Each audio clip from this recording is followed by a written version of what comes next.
Concept mapping is a visual tool used to organize and represent knowledge by showing relationships between different concepts. It involves creating diagrams where key ideas are written in nodes, usually inside circles or boxes, and connected by lines to show how they relate to one another. Concept maps help individuals structure information in a way that makes patterns and connections easier to understand. This method is commonly used in education, research, and business to simplify complex topics, improve learning, and support problem solving. Now let's explore some examples of concept mapping in practice.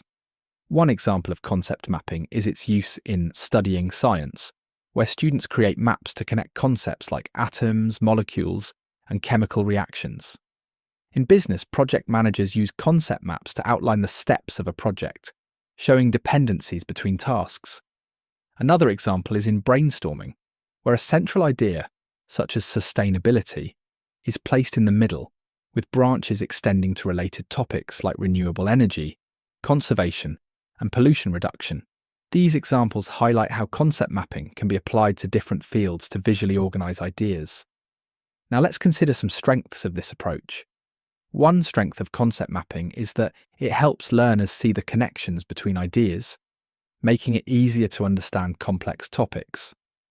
It also improves memory and comprehension by encouraging active engagement with the material rather than passive reading.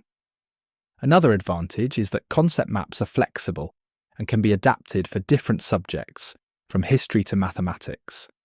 Additionally, they encourage creativity by allowing individuals to structure their thoughts in a personalized way, rather than following rigid outlines. These benefits make concept mapping a valuable tool for learning and organizing information. Now let's examine some weaknesses.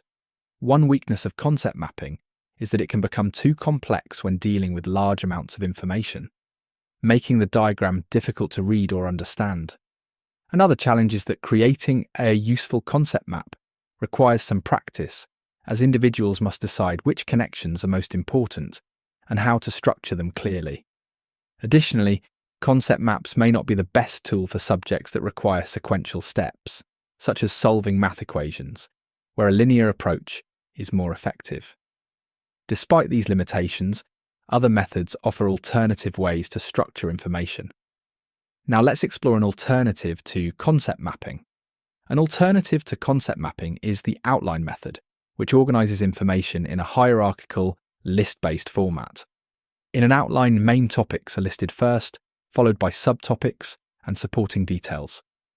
This method is useful for subjects that require step-by-step organization, such as writing essays or summarizing historical events.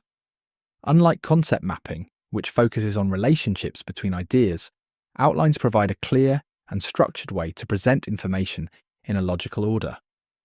While both methods help with organizing thoughts, choosing between them depends on the nature of the material and personal preference.